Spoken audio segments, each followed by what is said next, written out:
We've got some. Hey, I'm Luis. And I'm Luis. And you're listening to the Content is Profit podcast. We spent the last 4 years learning the strategies and techniques from some of the top marketers in the world on how to create content that turns into profit. And today, we're bringing them to you so you can take action immediately and start creating real content momentum. If you'd like to learn more about how to turn your content into profit, go to contentisprofit.com. Oh, yeah. Another Monday, another epic, or should we say badass episode. Today we have another 2v2. One of our guests has already been here before. Oh, yeah. And last time he came, he claimed the title of the most interesting man in the world. That is right. It's no longer the Dos Equis man. It is today's guest. But today he's bringing along the co-host of his new podcast, Growth Mode, in which they discuss sales, marketing, and mindset to help you guessed right, grow your business. That's right. If you are looking to build a strong sales system, this is the episode for you. We got the founders of Success Champion Networking and Time on Target here with us, ready to help you crush any challenge you may have. That is right. Please welcome the most interesting man in the world and the Luke Skywalker of sales, Donnie Boivin Kevin Snow. Let's go!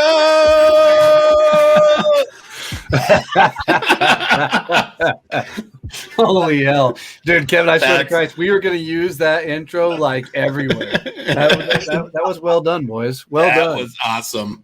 Thank you, man. I mean, pressure was on because, Donnie, you were here in I think it was episode 138 or 134, one of those. And pressure's on because you already knew what was going to happen. And, right. Yeah, so and you guys got tongue-tied on the first one too, so it's fun to watch you guys try and go through it again. Maybe it is part of the process at this point, I know. So Kevin, welcome to the show for the first time.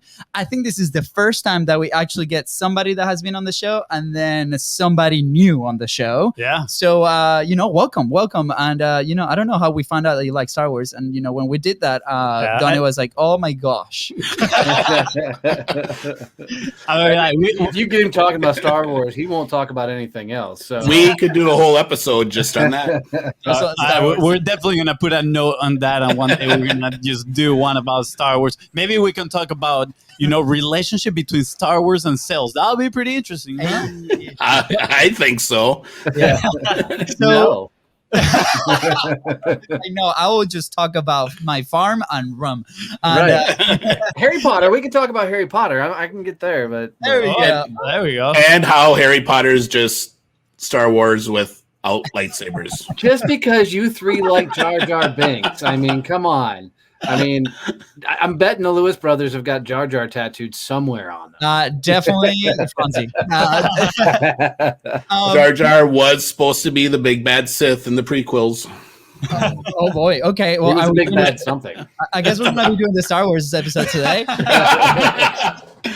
So, guys, thank you again. It's so incredible to see. Last time we spoke with you, Donnie, you were like, "Hey, guys, by the way, like there's a new project coming. There's a new show that we're planning to launch, and it is a reality now."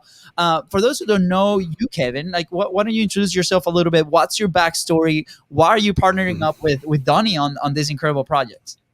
All right, yeah. So I live up in Minnesota. I'm not even down in Texas. Donnie and I are half a country away from each other. And my background is sales. I'm actually supposed to be a high school ag teacher and coach wrestling. And I got out of school and had the option of taking a teaching job that was like $19,000 a year, going and taking a tech sales job that had a $39,000 base plus commissions. And I'm like, I'm moving to Minnesota, and I took the sales job, and I've been in some sort of sales position ever since that, either selling, doing corporate sales for Fortune 500 companies, or selling for small businesses and actually growing sales teams and then launching my company 10 years ago. So my company actually was focused on helping tech firms grow their sales program and launch a program, because most small business owners have no clue how to do that. They think you just go hire salespeople and we go out and we make them lots of money. And that is not how it works. So I would go in and I'd actually help them launch their first team and hire their first 3 reps and have everything in place so those people could excel and succeed. But I found that it was really hard to scale that. And there are certain parts of the process that I love doing. I just kept niching down to where I'm at right now, where I'm focused on process and how you sell and how your buyers buy. And then really how we utilize technology in that process to make it go faster. And to get people to make that buying decision quicker and free up time for the owners and the salespeople so they can spend more time doing what needs to be done to grow the business. Yeah. That's interesting, man. Sorry, Dude, he's fucking modest. So let's put it in different terms. So Kevin is a sales automation fucking absolute genius. This dude will walk into a company, look at the entire structure, look at how you sell, and then automate the entire thing that fits right into your structure and world. This dude is the reason my companies actually function and run. Because everything that you touch in my company comes through something he's built in there. And I mean, seriously, I've never met anybody that's more of a tactician when it comes to the sales automation game than this guy in just the way he thinks. Yeah. So don't let him downplay it at all. Yeah, you're being too modest here, Kevin. This is your time to brag. I'm curious, how did you two meet, right? Like, Donnie, did you It was a long walk on the beach, a couple of glasses of rum. No, he swiped right. We met in a coffee bar. Yeah. At the movies watching Star Wars, was it, right? Right. Just like me and my wife. Yeah. No, I mean, we're both veterans. So Kevin's still in the National Guard. I'm, got out of the Marine Corps years ago, and we met actually because of a Facebook group. Kevin has got some literally Jedi moves inside of Facebook groups to get conversations started with people. And he's taught me quite a few things, how to best utilize Facebook group. And it's something you should actually ask him about doing. But, and we jumped on a couple of, Zoom calls, and, one thing led to another, and, damn near runs my company now. So, it's been a pretty wild ride of going from somebody you hardly know to bringing them into doing as much as he does inside of companies as a whole. Absolutely. Wow, that's amazing. I put a little bookmark in here about the Jedi moves instead of moves, just in case we get time to dive into that. But I'm curious, Kevin, when you had that opportunity to go into sales, right? Either was it education or sales, and you're like, definitely I'm going to go to sales. Do you have any thoughts in mind about sales? Do you have any, preconceptions about what the position could be, what could entail, or were you already like a natural sales, God, no, I was not a natural sales person. I'm Donnie, if you're familiar with the disc profile, Donnie's that high D, the driver. He goes out of his way, short bullet points, how to, quickest way to communicate stuff. I'm the opposite. I'm a high C. Spock from Star Trek, or Sheldon from Big Bang Theory. No, I'm not quite that bad. I am social. I can have interactions with people, but I'm very detail oriented, and I want to know how stuff works and why it works and consequences. What happens if you do this? And I'm all about those questions. So I interviewed for a bunch of different sales jobs while I was doing the interviewing for teaching jobs, and the job I picked was in tech, because there was a lot of ability where they were going to teach me how stuff worked and why it worked that way. And I got to learn all the backstory behind, hey, here's how dial tone works, and here's the central office, and here's all the technology and DSOs and all that fun stuff. And that's really what drew me to it. I had done sales and for summer jobs in college, telemarketing and Kirby vacuums and Cutco and all the, stereotypical outside sales. So I had an idea how to sell. But that was my first job where they taught me a corporate sales process. And hey, here is how you sell our product. Here's actually the stages that you go through, and here's how you move people back and forth between the stages. So that was a cool thing, because there was a ton of training. This wasn't like, hey, I'm going into a startup. It's like, hey, go sell stuff, hope sink or swim. It was, here's how you do it. It was a month-long training. Wow. Yeah. So I love it. And Donnie, I was listening earlier to our previous episode, right? And you were like, I was this sales guy that then when I transitioned into my business, I just continue to sell, but then I gotta figure out how to fulfill, right? On the back end. I'm like, oh my gosh. So it was this kind of part of what, you know, when Kevin came into the business, or was this part of it? Like, how do we see that process? Is that like a whole process where, you know, starts with a relationship, then the sale happens? Do we continue to sell? Do we fulfill? Like, what that process looks like? It was fascinating. You know, when I originally hired Kevin, it was to do some email campaigns for me, you know, and that's where we started. And, you know, I'm a simple sales guy, so I keep things as simple as possible. And what I realized quickly with hanging out with Kevin is I had the yang to my yin, if you will, inside a business. I mean, I could go out and sell really, really well, but I suck at processes. I suck at systems, you know, and I suck at all the operational side of things. So as Kevin was, you know, whoever Kevin is, but Kevin was diving more into my business, I just kept realizing, this dude's got a lot more talent than just fucking around with emails. So I kept handing more and more things, and the structure came to it, and it was one of the missing pieces that I needed in my company, because, you know, Kevin will tell you, I'm the shiny object guy, man. I'm constantly, let's do this, let's do this, let's do this. Yeah. And we Kevin, had that conversation this weekend. Fuck, dude. Kevin's gonna write a book called "Teaching Donnie Patience." You know. Yeah. So, but it really it's given me a lot of the structure I need to, in some sentences, slow down, and other areas speed up. You know. Yeah. I love this like dynamic, because when we first started the business about 5 years ago, we had no idea what we were doing. Clearly, we were like, okay, let's start selling these stickers like to local businesses. It was vinyl stickers, then it transitioned into screen printing, then it was social media, and then call it, you know, shiny object, same thing, right? Like it was both of us, and at the same time, we were doing the same thing at the same time. So we would take the call, both of us. We'll like do the meeting, both of us. We'll do this, both of us. And then we went to this live event, and we realized we looked at each other, and we're like, I mean, it's two of us. We should be doing one thing, the other one the other thing, right? And that moment was like, okay, starting to define that, right? And really looking inside of us, be like, okay, what am I really good at? What is he really good at? And I don't think that journey has ended, right? We actually had a meeting last Tuesday. We're actually having another one tomorrow, to realign these things, because the team has grown, the priorities has changed. Like what are we doing, right? And continue to realign these things and have that clarity in how we do each one of those. So wow, Kevin, that sounds like every Monday. Yeah. Exactly.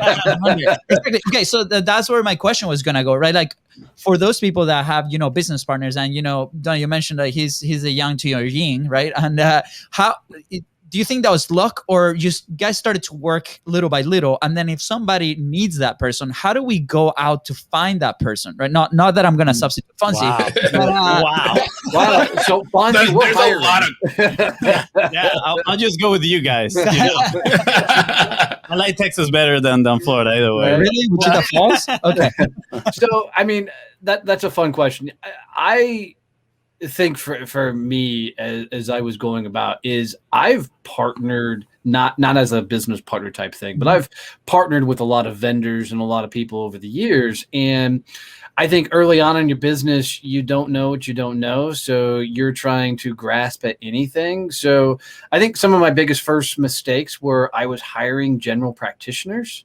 So people who said that I just do, you know, social media as a whole versus somebody who specializes, or somebody that, you know, isn't specific to a task. So when I finally found Kevin, I was looking for one particular thing, right? I needed somebody to, and I knew email was a weakness in the business, and something that I was trying to spend time myself and fucking MailChimp and everything to build out my own email campaigns. And I remember sitting one day going, dude, what the hell are you doing?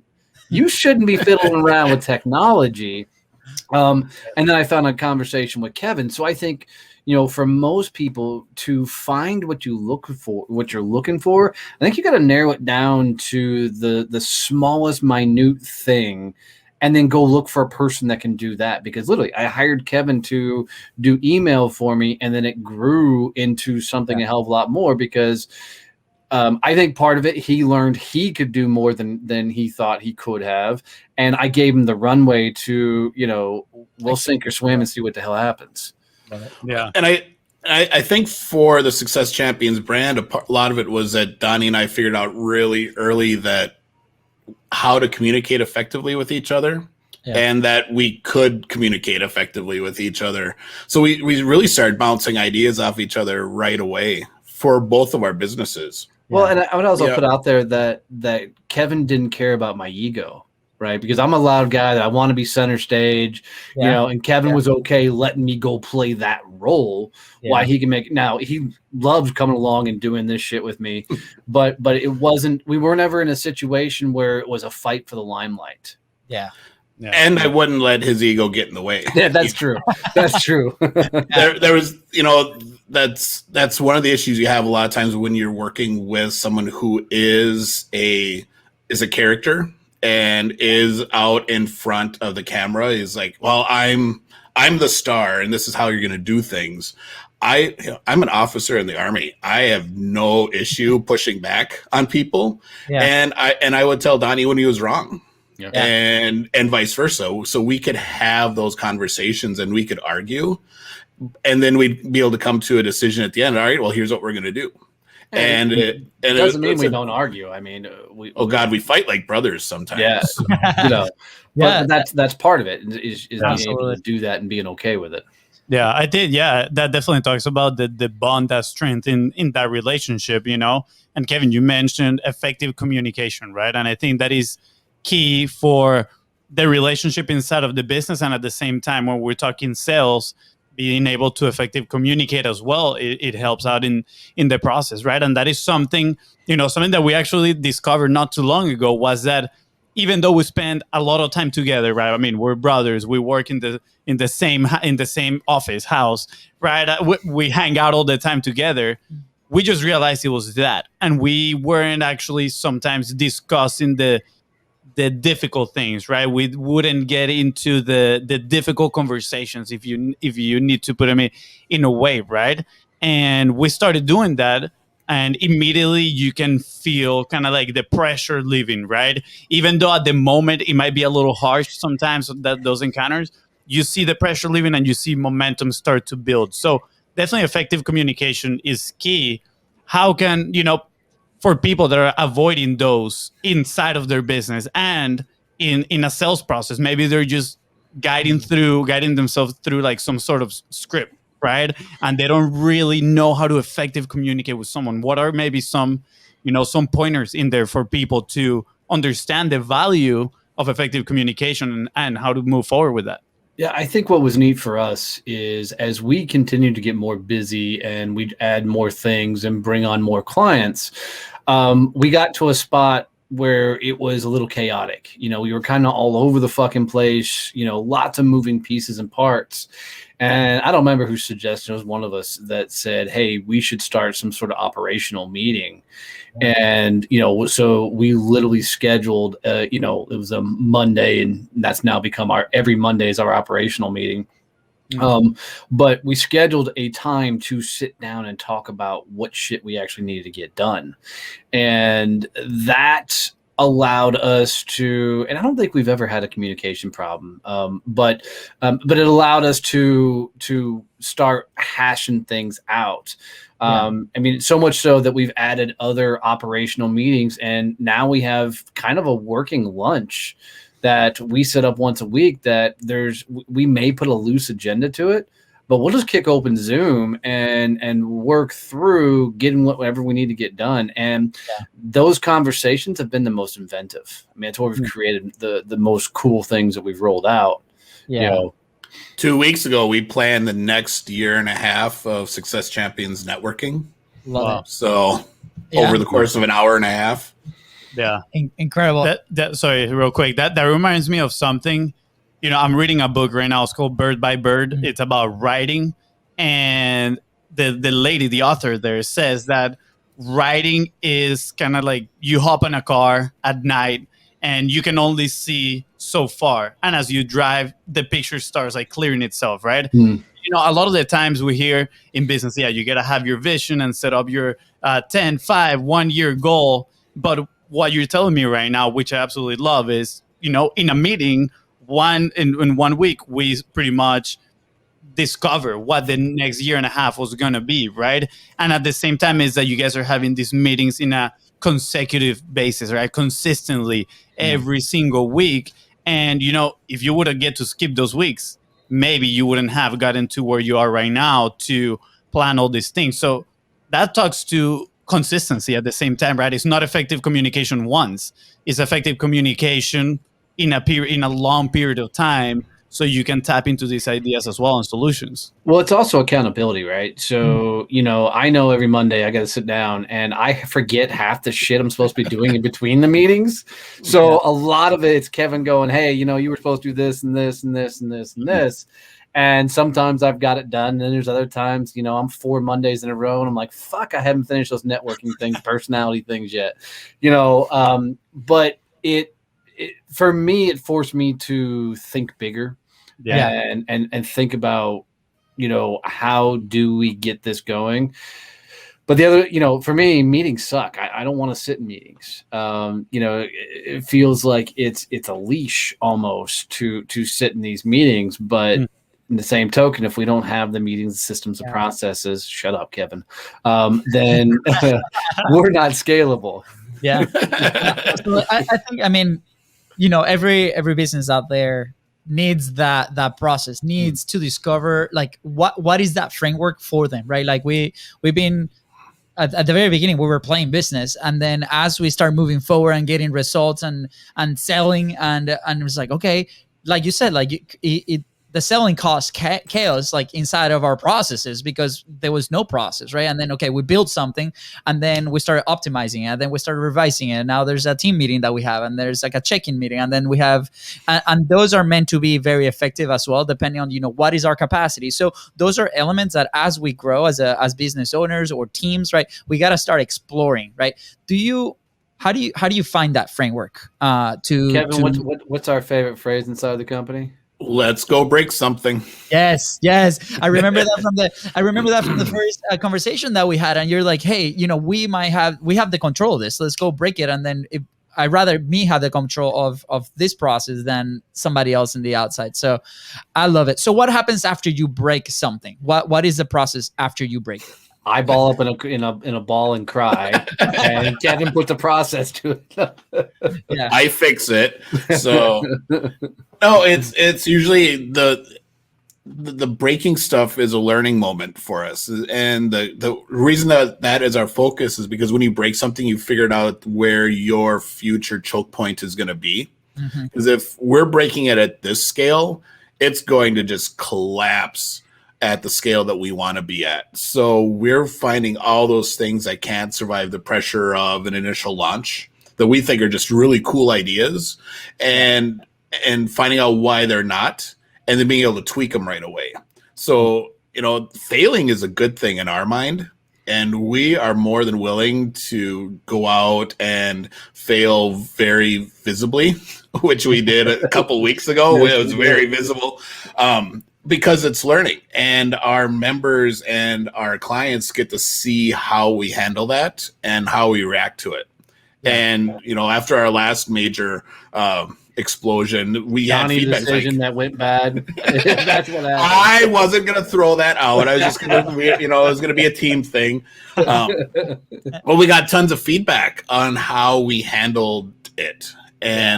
And the positivity that we got from that, I was like, all right, well, that's cool. It was not what we were expecting. Yeah, but it helped us. We're really blown away by how quickly we said, okay, we fucked up. It was a wrong move. It was a wrong, action. And the respect, I think, we got out of that by quickly retracting a decision I'd made. And the messages people sent me, they were blown away. They're like, I can't believe you took public criticism so well on that.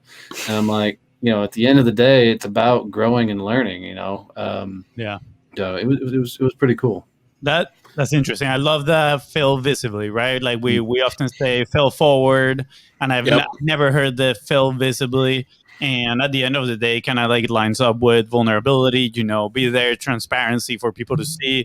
and relate and learn together. And I'm extremely curious if we can know what was, and I'm curious just to kind of like understand a little bit of what was that the mess of that you're saying, right? If you guys want to share, of Yeah, course. sure. So we run networking groups, and we built a competitors to like a BNI or a chamber or something, and I think we fixed everything that people hate about networking. And we had gotten to a spot of trying to define, who the members of those groups should be, and then in my head, I got it that it should be a business owners only, and so I thought maybe that's the direction we should go. So as I rolled out, we should go business owners only. I failed to look at our current members and who was in there and who was growing and building alongside of us. And they very distinctly informed me that, hey, look, fucker, we're here right alongside you. We're building, and it was such a cool, respectful conversation for them to come to the table. And, I immediately had to eat crow and realize that I just made the wrong decision out loud and went back to, more distinguishing, our members to, instead of being a business owner, you just got to be a badass. And, putting that to it, kept it clear enough that we knew who could be a part of the chapters, and that simple clarification, worked universally. And I think it goes back to as a leader, as a CEO of a company, if you can't be wrong, then you shouldn't be CEO. Yeah. Sorry, you want to say something, Kevin?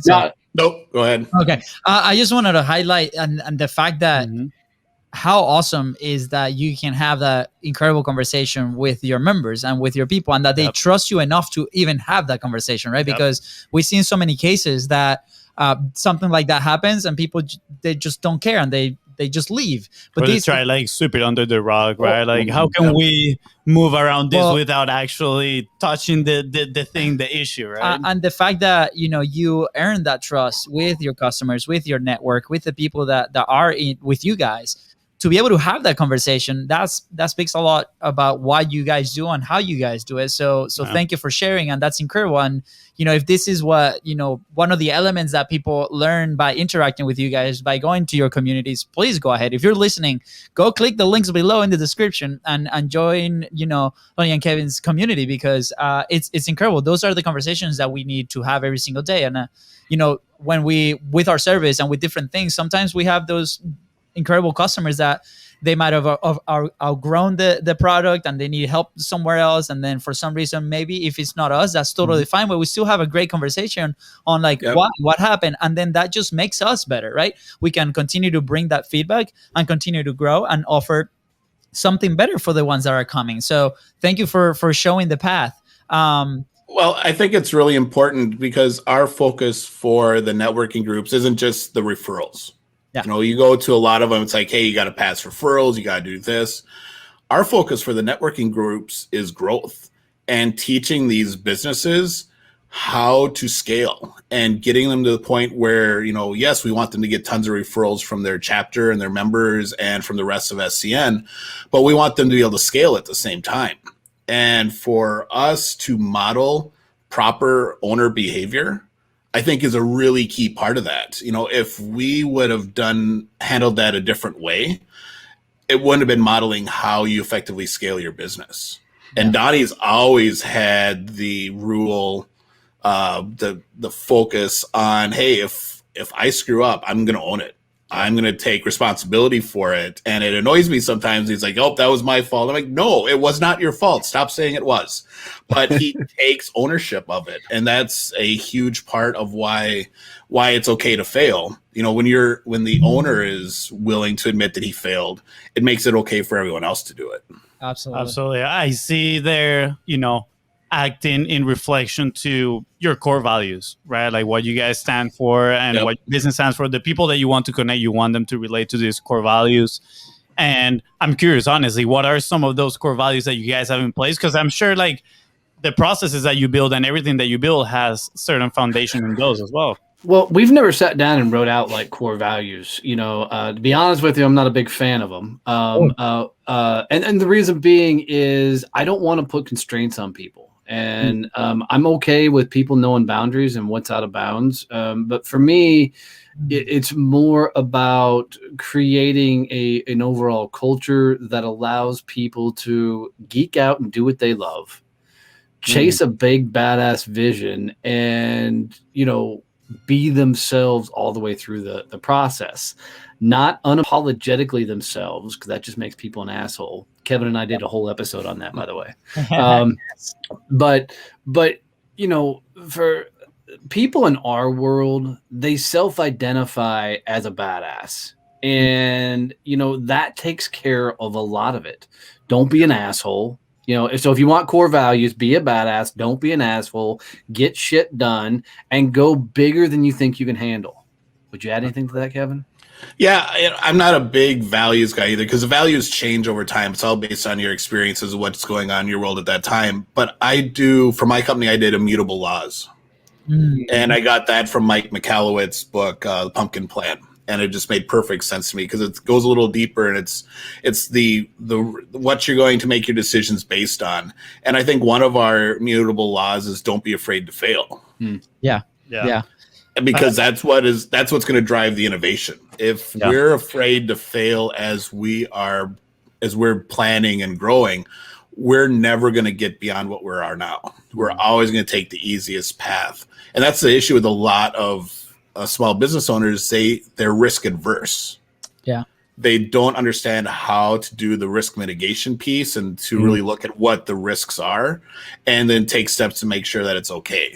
Whereas we're totally pro risk in our organization. I see you guys like just going ahead with a weed walker, just like making the pounds. I'm like, all right, guys, let's go. Hey, wait, at the beginning when I started working with Donnie, the company looked completely different than Success Champions looks right now. For sure. And our, at least twice a week, one of us would call the other one at like 5:00 and say, hey, I had an idea. Yeah. And then we'd have this new project that we'd work on. And we were just like throwing stuff, seeing what was going to stick and what was worked and where it would happen until we got to where we're at now and really found this. All right, well, this is what all that's been leading up to. Yeah. So go ahead. I don't learn by reading a book or a process. I learn by getting punched square in the face. So I'm notorious for going, oh, Kevin, that was the dumbest thing I could have done today. And I did it recently, but that's this. I've got to go through it so I can wrap my head around what I'll do the next time around. Yeah. I love that you mentioned that. I am a fan of books. I love reading. I'm more like you, Donnie. Like I gotta head first, and then let's see what happens. Yeah. So Donnie reads a fuck ton though. Everyone thinks he's like the illiterate cowboy, but he reads a ton. Can I get, guys, with your magic, can you put an illiterate cowboy just to show up on the screen underneath me? But everyone's always shocked when they find out that Donnie reads a ton of books. He reads a ton of business books, and he's always looking and trying to learn. So, it's then you can't just do the reading. Because that's still all the theoretical piece. Yes. It's that next step in the learning that's really the key for how Success Champions runs. And that's the putting into action. And all right, let's see what happens. We're going to try this. That's exactly where I was going, right? That is where I was going. Like a lot of people think, and this phrase is used so much right now, especially in the like info world space, is that knowledge is power, right? And I thought of that at first. I was like, yeah, if I keep reading more, like I'm going to be super powerful, right? But guess what? It's not. It's taking action on what you read, right? On what you learn.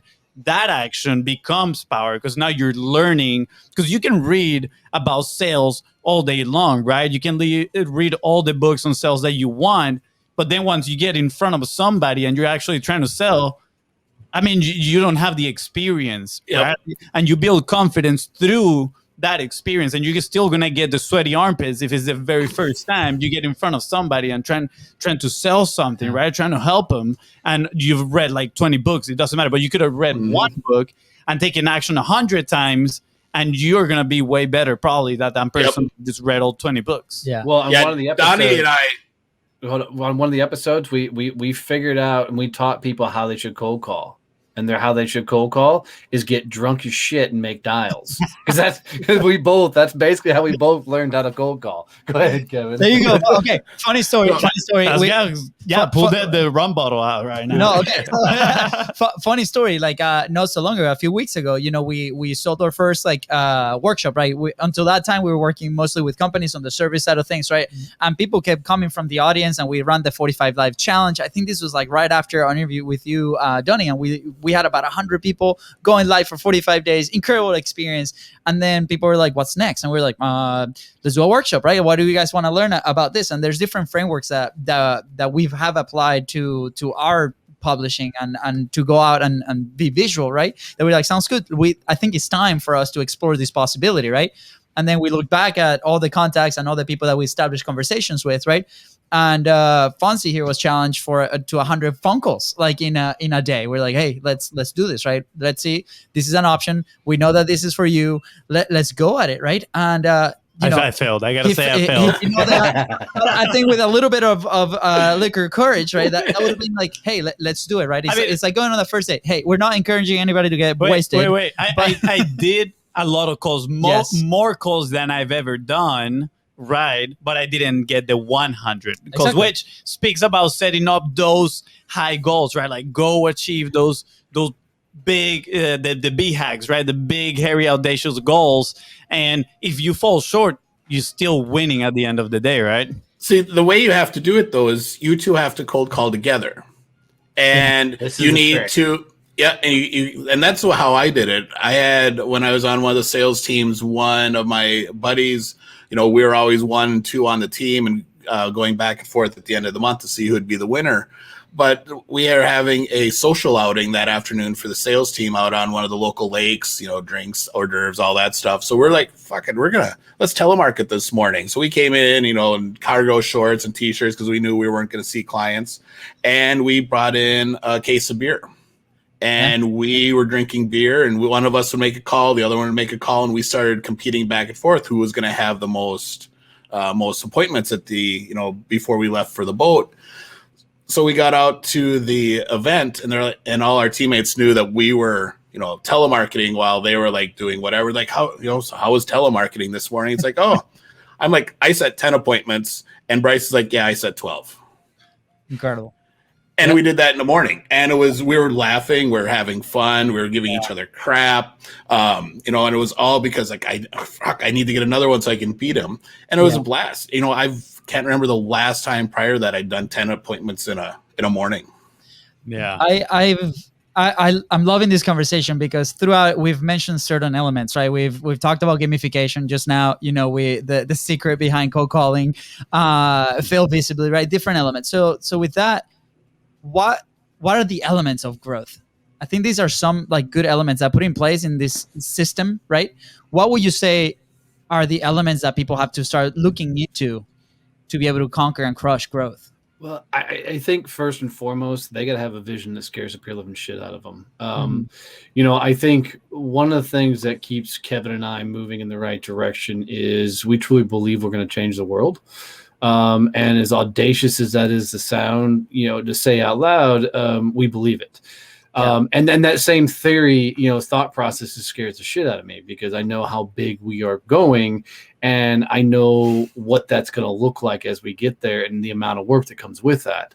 Yeah. So I think you've got to have that's so big that it scares the pure living crap out of you. I think in the same token, you've got to go do the things and fail forward. You got to constantly try the new stuff. And we say it all the time. If there's no chaos happening in your business, then you're not going big enough. It means you're playing it safe. And And, you know, even today, I went in and touched shit that I shouldn't have and started breaking things in the back end of all the systems. And Kevin's like, "What did you do?" You know, Get a deep breath. Just He's like, exactly how I wanted to start my Monday. So that's why you guys had the meeting, huh? Okay. Right. All right, Kevin, I won't touch it no more. I'm like, you did this all manually, didn't you? Maybe.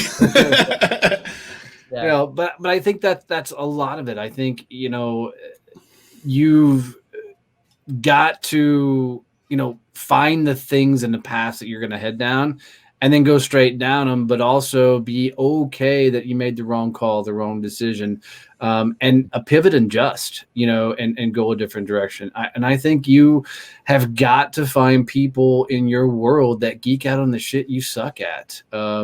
That literally Success Champions would not be where it's at without Kevin hanging out.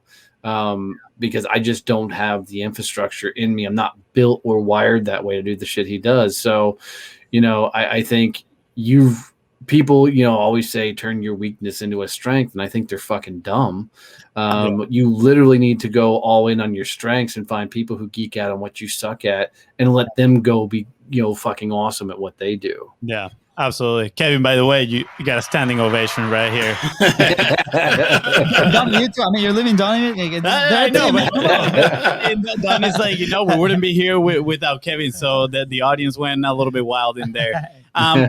Donnie, about what you're saying, something very specific comes to mind, right? Like, we live in a world where everybody wants the hacks and the tactics. Like, how can I grow fast? How can I do X, Y, and Z as fast as possible without failing, you know, doing it perfectly? And I love what you mentioned because it can literally be summarized on simplify, right? And then look for somebody else that has those strengths that are your weakness, right? And then try a lot and fail on a consistent basis for the long term, right? And I feel like people miss those, right? Like, why is it that people are now in that mindset? And, you know, I'm the first one to raise my hand here. I was in that mindset for a very long time. I was like trying to get the tactic and the hack, how shiny object everywhere, but not shiny object with the right mentality of testing, right? It was more of shiny object of, I don't want to do the work. I want something that works quickly, right? And after 5 years, that mindset has evolved and changed. But how can we help people move beyond that and get into this mindset that you guys have right now? I think part of the cause for where we're at right now is people looking for that easy button and the proliferation of growth hackers. I had someone message me. It's like, and I'd love to set up a meeting with one of our growth hackers. I'm like, that means an employee who's never actually run a business that's going to tell me how to grow my business. And it annoys me, and it's because of this proliferation of gurus of, you know, hey, I can sell you this easy button that's going to generate millions of dollars of revenue for you, that, you know, we spend hundreds of thousands of dollars to market to find 2 people that it worked for and made a ton of money off of everyone else. Yeah. And no one understands that true growth for your business and that sustained growth actually comes by figuring out what works for you. Oh, so good. Yes. You can't just copy someone else's process. You know, we look at stuff all the time. I am notorious for opting in to lead magnets, so I can take apart people's campaigns and I can see exactly what they're doing and what their steps are. I have a junk folder in my email that by the end of the week will be over 1,000 emails of things I don't even look at anymore, just because it's horrible drip content. Yeah. But I'm not looking for the easy button. I'm trying to figure out what they're doing and how they're doing it, and trying to then figure out how to apply it to my businesses, Success Champions, Time on Target, the cyber company, all the stuff, so that I can figure out what works for us. But most small businesses aren't in that mindset. Mm-hmm. Well, and I would also throw out there, I think anybody who's looking for the easy button, it hates their life. Because anybody who's started to find some level of success, you quit looking for the easy route because you know the easy route's not sustainable.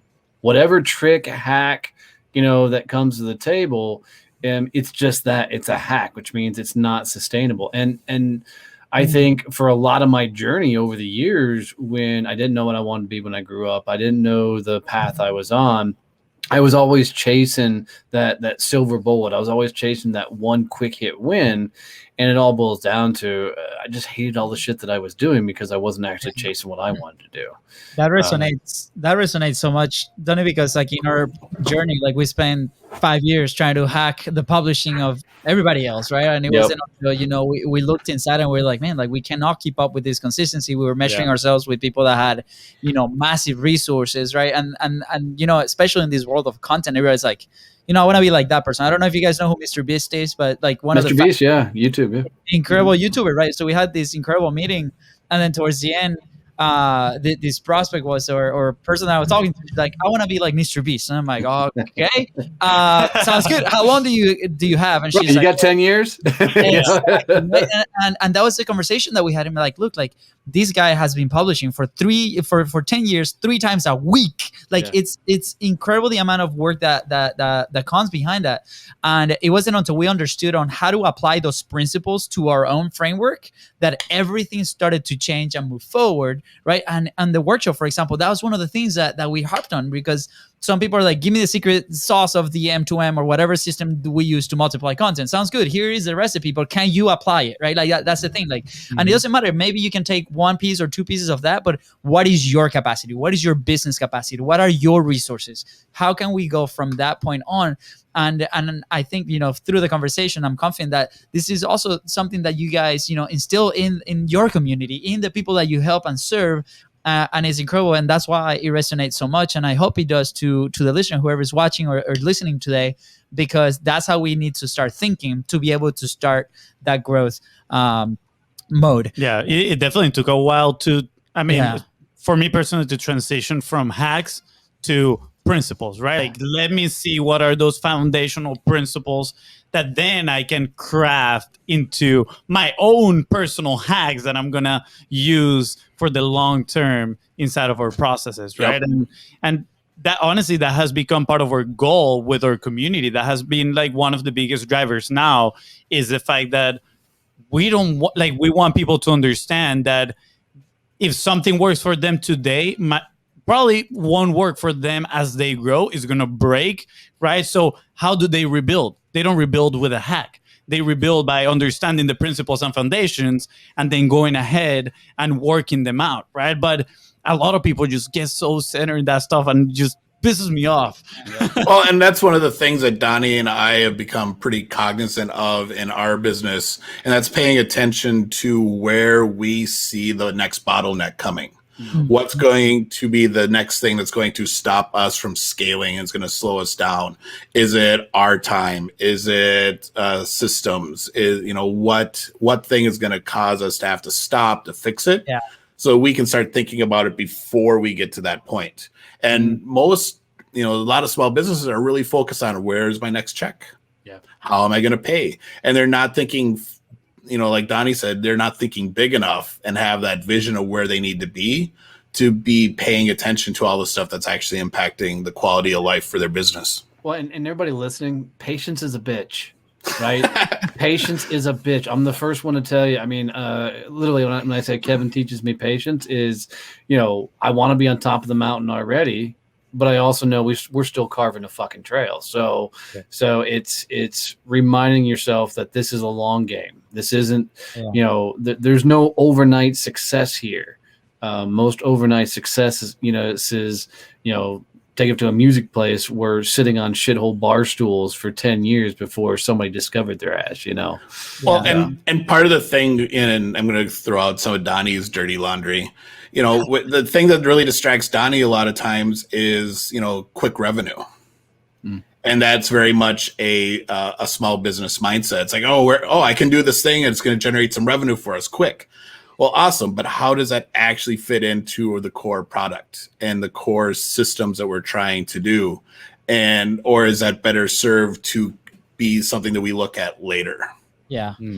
I love it. It goes back to those irrefutable goals or irrefutable laws. Right? And we always go back, and I think that's an incredible lesson. everything. The whole episode is an incredible mastermind of how to tackle growth. And we're coming to an end, guys. So apart from going and consuming your content, Growth Mode Podcast, we're gonna leave all the links right below. What is the number one action point that a business owner, right, that's transitioning into this life, or they're starting to publish and put themselves out there? What is that number one thing that they can do to continue that momentum? They need to surround themselves with people that are going bigger than they are. Yeah. So we talk about this in some of the episodes too. You can't, your friends that you yourself with people like you as a business owner, and people ideally that are maybe a step or two ahead of you that are modeling what you want to be. So they understand what you're going on. You can have those conversations. I don't have business conversations with my friends anymore because other than two of them, none of them have ever owned a business. They've been employees. They don't understand what being a business owner is like. And Donnie has that same situation with a lot of his tenured friends. I don't want to say previous or old, but his long-lived friends. And I think that's a good barometer is if you can't talk business with the people you're hanging out with, change your circle, because you're doing nothing but holding yourself back by sitting in rooms where you can't talk about things that are going to help you move personally and professionally forward. Yeah. I love that. Forward. Yeah. I love that. That's a great one, and it's a hard one to swallow when you're starting this journey, right? Because you're like, man, like this had been somebody that may be by my side, XYZ, but they're not really understanding what I'm or where I want to go or why I'm doing the things that I'm doing today, and going through sacrifices and burning some shit chips. Right? Did I say it right? Okay. What were you going to say? Burning some shit chips is what I heard. So I'm not sure what shit chips are. Corrected. Yeah, explicit episode today. Anyways, but it is a hard one to swallow, right? And we got to make peace with that. But like you said, like Donnie, when you have that massive goal ahead of you and it means so much and the why behind it is so big, it's not going to matter, right? Because we're going to continue to develop these incredible relationships. And trust me, like we've been in both positions. We've been where we're like, we don't want to let go of these relationships, but then we accepted that we had to let go of those relationships, right? The world didn't end. We continue to grow. We continue to develop new ones. And there's some stuff that we can still talk about with them, but maybe it's not the choice that we want to make at the moment. And things are good. Things are great. So last question, guys. Yeah. Wait. I want to plug a little call to action for you guys in there. If you are looking to find that circle of people that are growth mindset, that are going to take you to the next level, go and join their community, Success Champions Networking. I know you guys have a Facebook group. What is it? Is that the name of the Facebook group? Just go to Facebook, type in Success Champions, click on groups. We'll be the first one to pop up. 1,500 small business owners and badasses in there. Come hang out. Amazing. We're going to leave the link. Yeah, and we always have a gift for you, for everybody. So if they'll text the word champion to 817-318-6030, we'll send them a couple of gifts and help them get into all of our communities. So text the word champion to 817-318-6030. Woo, baby. Yeah, that's good. And I'm about to text that right now. Yeah, we're gonna leave that number right in the comments. So if you forgot, just scroll down and just click it. What is the word that I need to text? Champion. There we go. Boom. Woo. I got All right, guys. Right here. Now, last question. Where will you be? And Donnie, you know this question, but where will you be if you never publish? If you never, started your show, never started putting your message out there? For me, I'd still be working for other people. It was go back and listen to the episode, guys, and I tell my story on a lot about chasing other people's dreams. But it really comes down to putting out content, building my podcast, building a business. All of that is what helped me discover who the fuck I am, and has allowed me to impact the world to the scale we have and will continue to do. Kevin? I probably would have continued struggling with what I thought was a business, but was really just kind of a job, and ended up doing like full-time Army stuff with the Guard or something, and not even being in this world right now. So, I want to thank you guys for publishing, because you guys are clearly impacting an incredible amount of entrepreneur business owners, people in your community. And, that they can continue to level up and network and find those solutions to then make the world a little bit better, right? So, or a lot better. I'm curious. This question literally just came to my mind. If, revenue not involved, but if you were doing what you're doing and you would only be serving one person, would you still be doing it? It depends. Would that one person be able to go prophesize to the rest of the world? If that's the case, yeah, absolutely. I'd fix him. But, my ego is so big that I know I want to touch the masses. So I'd really struggle doing one. Yeah. Yeah, no, I couldn't do it. I love that answer. And honestly, when I was thinking about the one person, I was thinking about that ripple effect, right? Like that person goes and influence another person, and then influence another person and another person. So thank you. Like again, and that was just a question that happened.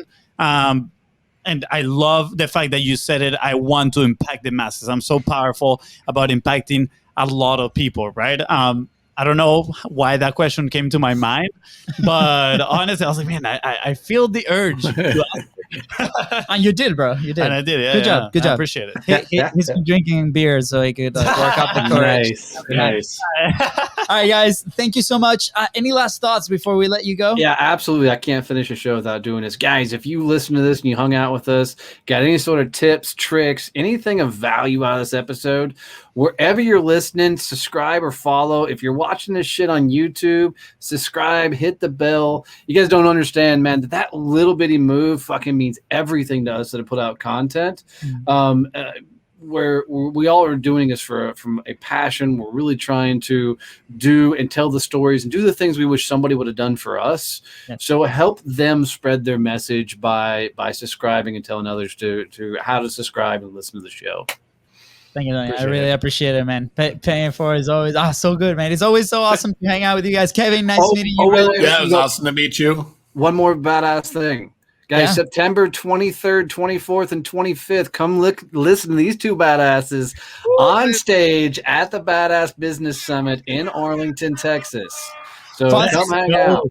Thank you, Don. I appreciate it, man, for the plug. We're extremely excited. Actually, FONZI lived in Wichita Falls, and he's like, I lived in Dallas too for a while. Nice. This is gonna be my comeback. I haven't been